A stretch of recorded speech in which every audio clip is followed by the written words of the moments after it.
పశ్చిమాసియాలో Israel, Iran దేశాల మధ్య ఉద్రిక్తతలు మరింత తీవ్ర రూపం దాల్చాయి.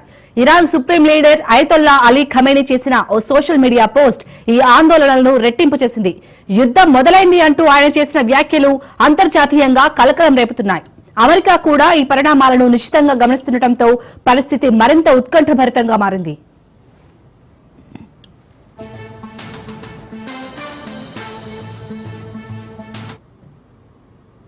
అమెరికా అధ్యక్షుడు డొనాల్డ్ ట్రంప్ ఇటీవల ఇరాన్ సుప్రీం లీడర్ ఖమేనీని ఉద్దేశించి తీవ్ర హెచ్చరికలు చేశారు. ఖమేనీ ఎక్కడ దాక్కున్నారో తమకు తెలుసని, ప్రస్తుతం ఆయనను అంతమొందించే ఉద్దేశం లేదని ట్రంప్ పేర్కొన్నారు. తక్షణమే బేషరతుగా లొంగిపోవాలని, లేకపోతే తీవ్ర పరిణామాలు తప్పవని ఆయన హెచ్చరించారు.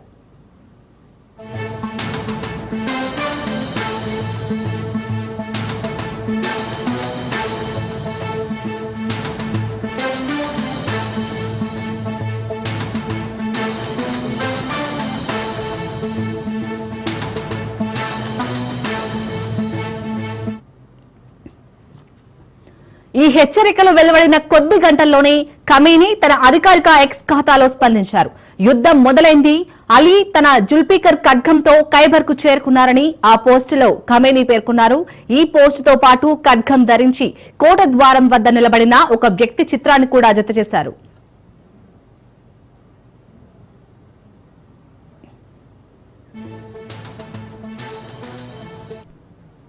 ఇదిలా ఉంటే ఇజ్రాయెల్, ఇరాన్ మధ్య క్షిపణి దాడులు కొనసాగుతూనే ఉన్నాయి.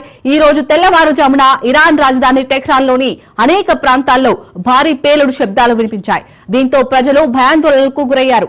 అదే సమయంలో ఇజ్రాయెల్లోని టెల్ అవీవ్ లో కూడా పేలుళ్లు సంభవించినట్లు వార్తలు వస్తున్నాయి. ఇజ్రాయెల్ పై తాము హైపర్సోనిక్ క్షిపణిని ప్రయోగించినట్లు ఇరాన్ ప్రకటించింది. రైట్, ఇక ఇదే అంశానికి సంబంధించి మరిన్ని అప్డేట్స్ మా ప్రతినిధి మహేందర్ అందిస్తారు.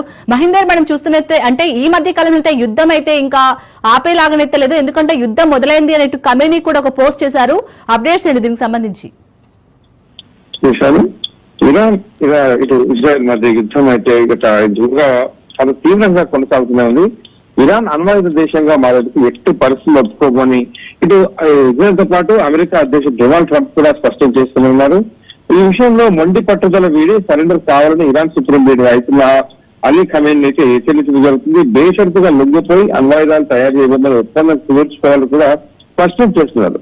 ఇజ్రాయెల్ యుద్ధం ముగించాలంటే అణ్వాయుధం గురించి మర్చిపోవాల్సిందేనని, ఖమేనీ ఎక్కడ దాక్కున్నారో తమకు తెలుసునని, ఆయన వెతికి మరీ చంపగలమని ట్రూత్ సోషల్ మీడియా ట్రంప్ లో పేర్కొన్నాడు. మరి ఖమేనీ ముందు వైఖరికి ఇరాన్ ప్రజలు మూల్యం చెల్లిస్తున్నారని చెప్పారు. టెహ్రాన్ లో మరింత తీవ్ర దాడులు కూడా జరుగుతాయని ట్రంప్ చెప్తున్నారు. మరి ఈ ప్రాంతాన్ని వదిలి దూరంగా వెళ్ళిపోవాలని ప్రజలకు అయితే ట్రంప్ చూపిస్తున్నారు. మరి పశ్చిమాసియా పూర్తిగా రణంగా మారింది. ఇరాన్ ఇజ్రాయెల్ మధ్య యుద్ధం తీవ్ర రూపంలో దాల్చింది.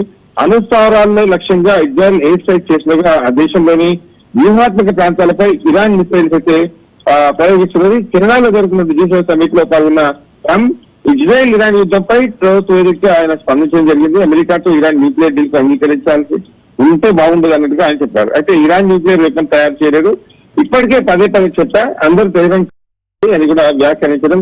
మరి ఇరాన్ చేపడుతున్న అధికారులకు నిజమైన ముగింపు ఉండాలని ట్రంప్ చెప్తూనే ఉన్న పరిస్థితి కనిపిస్తుంది. మరోవైపు ఇరాన్ అయితే ఇజ్రాయెల్ అయితే ఎక్కడ అసలు తగ్గేదలేదన్నట్టుగా కూడా ఇటు మొత్తంగా కూడా తన బాంబులు కావచ్చు, తన మొత్తం లక్ష్యాలు అయితే చేరవేస్తూనే ఉంది. కేవలం అణుస్థావరాలను టార్గెట్ చేసుకుంటారు. మరి వ్యక్తిగత యుద్ధం నిలిపివేయాలన్నట్టుగా కూడా ఇప్పటికే కొన్ని అరబ్ దేశాలు ఇటు అమెరికా సైతం ఇట్లా ఇజ్రాయెల్ సైతం కొంత వార్నింగ్ కూడా ఇస్తున్న పరిస్థితి కనిపిస్తుంది. మరి యుద్ధ వాతావరణం అయితే ఇక్కడ కూడా తగ్గిన వార్తలు కానీ తగిన వాతావరణం కూడా కనిపించలేని పరిస్థితి కనిపిస్తుంది. మరి ఈ యుద్ధం ప్రపంచానికి పెను భారం అని కూడా చాలా మంది అంటే విశ్లేషిస్తున్న పరిస్థితి కనిపిస్తుంది. మరి ఇప్పటికైతే ఇరాన్ ఇజ్రాయెల్ పైన దాడి చేస్తుంది. మరి ఇజ్రాయెల్ దాడిలో జరిగినటువంటి దాడిలో మొత్తం ఇరాన్ సంబంధించినటువంటి 580 మంది ప్రాణాలు కోల్పోగా 13,000 మంది గాయపడినట్లు కూడా మానవ హక్కుల సంఘాలు చెప్తున్నాయి. మరి ఇరాన్ సైనిక స్థావరాలు, చమురు క్షేత్రాలు, అణుశక్తి క్షేత్రాలను లక్ష్యంగా చేసుకుని ఇజ్రాయెల్ అయితే చాలా భీకర దాడులు చేస్తుంది దేశాన్ని. సో ఇక్కడ కూడా తగ్గేయడానికి వాళ్ళైతే దాడులు కొనసాగిస్తూనే ఉన్నారు డే 1 నుంచి కూడా. మరి ఈ దాడులతో టెహ్రాన్ లోని కొన్ని కీలక ప్రాంతాలు తీవ్రంగా ధ్వంసమయ్యాయి.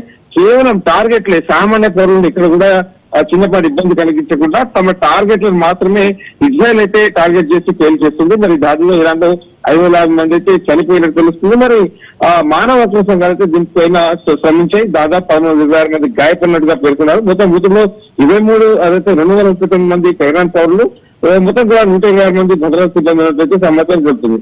మరి మృతుల సంఖ్య మరింత పెరిగే అవకాశం ఉన్నట్టుగా కూడా అధికారులు చెప్తున్న పరిస్థితి కనిపిస్తుంది. కానీ ఇజ్రాయెల్ ఒకటి చెప్తుంది, మా టార్గెట్ కేవలం సామాన్యులు కాదు, కేవలం స్థావరాలు అలాగే ఈ అణుబాంబులు తయారు చేసినట్టు వారు మాత్రం అంటే చెప్తుంది. మరోవైపు ఇజ్రాయెల్ ఇరాన్ మధ్య ఈ పరస్పర క్షిపణి దాడులు కొనసాగుతున్న నేపథ్యంలో నిన్న అటు బుధవారం తెహరాన్ లో పలు ప్రాంతాల్లో పేలుడు శబ్దాలతో భారీగా వినిపించకుండా నేడు ఉదయం అవి తీవ్రతరమయ్యాయి. సైరన్లు మోగుతున్నాయి. అటు టెల్ అవీవ్ లో పేలుడు కూడా సంభవిస్తున్నాయి. ఉద్రిక్తుల దృష్ట్యా జెరూసలేం అమెరికా ఎంబసీని శుక్రవారం వరకు అంటే 8 వరకు కూడా మూసివేస్తున్నట్లు సంబంధిత అధికారులు ప్రకటించడం జరిగింది. ఇజ్రాయెల్ పై హైపవర్ సోనిక్ క్షిపణిని ప్రయోగించినట్లు ఇరాన్ అయితే వెల్లడిస్తుంది. మరి యుద్ధం తీవ్రతరం అవడంతో వేల సంఖ్యలో ప్రజలు టెహ్రాన్ వీడి సురక్షిత ప్రాంతాలకైతే ఇప్పుడు తరలిపోతూనే ఉన్నారు. మరి ఇరాన్ ఇజ్రాయెల్ మధ్య కొనసాగుతున్న యుద్ధంలో పశ్చిమాసియా చాలా కల్లోలంగా మారింది. మరి ఇరు దేశాల మిసైల్తో విరుక్కుపడుతూనే ఉన్నాయి.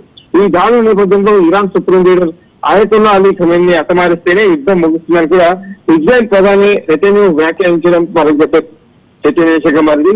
అలా చేసే సంఘర్షణ మరింత పెరగదని, యుద్ధం ముగుస్తుందని కూడా ఆయన స్పష్టంగా ఉన్నాడు. చాలా క్లారిటీగా ఉన్నాడు, ఇరాన్ అధ్యక్షుడు చంపేయాలి అన్నట్టుగా. మరి సందర్భంగా ఇరాన్ లక్ష్యాలు ప్రపంచానికి మొత్తం ప్రమాదకరమని నెతన్యాహు అది తన అభిప్రాయం. మరి ఇక ఇరాన్ దౌత్య చర్యలను ఆయన తోసిపుస్తూనే ఉన్నారు, అవి తప్పుదారి పట్టించే ఉన్నారు. తాజాగా ఇరాన్ ను ట్రంప్ మరోసారి కూడా హెచ్చరించడం జరుగుతుంది. ఆ దేశ సుప్రీం కోర్టు సమయం ఎక్కడ దాక్కున్నారు తాము తెలుసు అన్నట్టు కూడా ఇటు ట్రంప్ చెప్తున్న పరిస్థితి కనిపిస్తుంది. వైపు తమ ఇరాన్ అధ్యక్షుడు ఎక్కడున్నారు తమకు తెలుసు, ఎక్కడ దాక్కున్నా బయటకు లాగుతామని ట్రంప్ అంటుంటే, ఇటు ఇజ్రాయెల్ ప్రధాని మాత్రం ఇరాన్ అధ్యక్షుడిని చంపేస్తేనే యుద్ధం ముగుస్తుందని తాను చెప్పడం జరుగుతుంది. మొత్తానికి మరి యుద్ధం అయితే తీవ్ర రూపం దాల్చింది. ఇది ఎక్కడికి దారి తీస్తుందో తెలియని పరిస్థితులు అయితే ఉన్న పరిస్థితి కనిపిస్తుంది. Right, thank you Mahender.